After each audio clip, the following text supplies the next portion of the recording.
Golf ملکوں کے درمیان قریبی سیکیورٹی تعلقات اور کاروباری تعلقات سے ہٹ کر بھی ریلیشنز ہیں۔ پریزیڈنٹ بائیڈن جن سے کملا ہیرس جڑی ہوئی ہیں، ان کے گلف ملکوں کے لیڈروں کے ساتھ اچھے تعلقات نہیں ہیں۔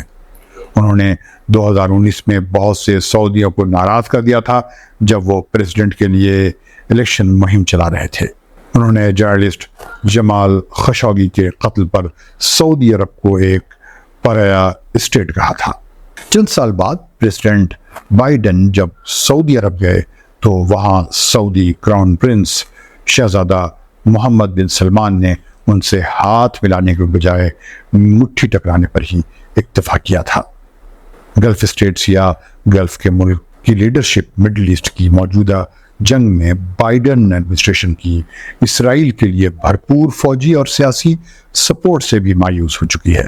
یہ ایک ایسا سینٹیمنٹ ہے جس نے کملا ہیرس کی پریزیڈنسی کے بارے میں اس پورے علاقے میں کئی اندیشوں کو جنم دیا تھا، اور اسی وجہ سے کملا ہیرس کو مسلمانوں اور عربوں کے ووٹ نہیں ملے۔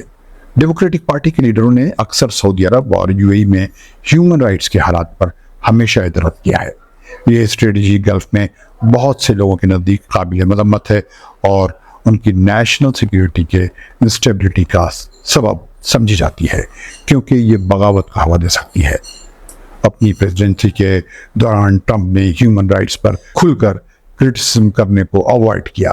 اس نے سعودی امریکی تعلقات کی اسٹیبلٹی کے لیے راہ ہموار کی۔ ٹرمپ نے کراؤن پرنس شہزادہ محمد بن سلمان اور یو اے ای کے پریزیڈنٹ شیخ محمد بن زائد دونوں کے ساتھ بھی پرسنل ریلیشنز بنائے، جبکہ پریزیڈنٹ بائیڈن اور کملا ہیرس کے ساتھ ڈپلومیٹک ایکٹیویٹیز زیادہ فارمل تھیں۔ ٹرمپ نے 2017 میں بطور پریزیڈنٹ اپنے پہلے غیر ملکی دورے کے لیے سعودی کیپٹل ریاض کو چنا تھا، جس سے اس بات کا اشارہ ملتا ہے کہ وہ تعلقات کو اہمیت دیتے ہیں۔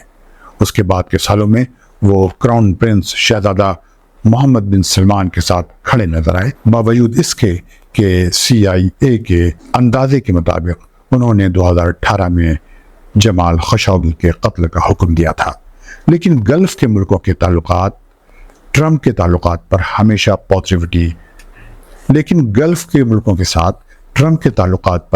پازیٹیوٹی نہیں دیکھی گئی، اس لیے کہ انہوں نے 2019 میں ایران کے سپورٹ سے سعودی عرب کے آئل فیلڈ پر حملوں کے خلاف سخت رخ نہیں اپنایا تھا، جبکہ اس سے ملک کی تیل کی پیداوار پر کافی اثر پڑا تھا۔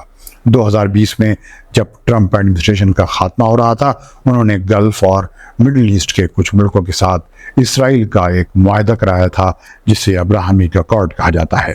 اسے دنیا بھر میں کافی سراہا گیا۔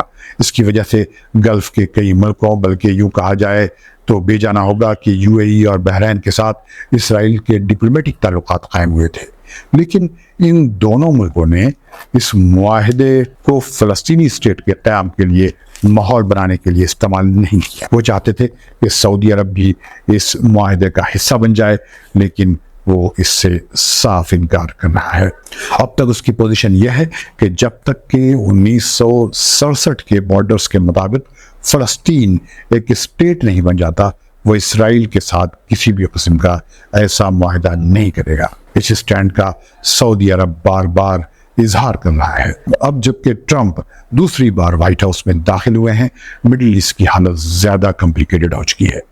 وہ دوبارہ سعودی اسرائیل پیس ڈیل کے لیے کوشش کر سکتے ہیں، اس کے بدلے میں سعودی عرب کے لیے ڈیفنس، نیوکلیر پروگرام اور سیکورٹی کی بہت سی گارنٹیز آفر کر سکتے ہیں۔ 7 اکتوبر 2023 کو جب حماس نے برسوں سے چلی آ رہی بربریت کے خلاف ری ایکٹ کرتے ہوئے ایک بڑا حملہ کیا تو پاسبل سعودی اسرائیلی ڈیل میں رکھنا پڑ گیا۔ گلف کے ملکوں کو اندیشہ ہے کہ اگر مڈل ایسٹ میں جاری جنگ کا دائرہ بڑھ گیا تو اکانومی کو ڈائیورسفائی کرنے اور ان ملکوں کی ڈیولپمنٹ کی کوشش مشکل میں پڑ جائے گی۔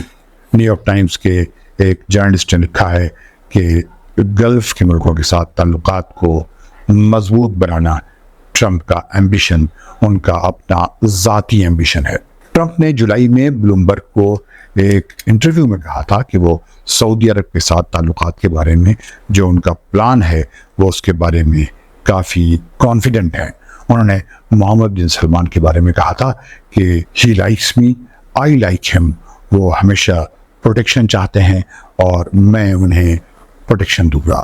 میرا ان کے ساتھ بہت اچھا رشتہ ہے.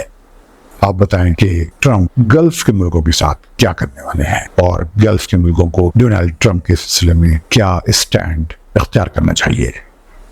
ملتے ہیں ایسے ہی کسی دوسرے ویڈیو کے ساتھ. تب تک خدا حافظ.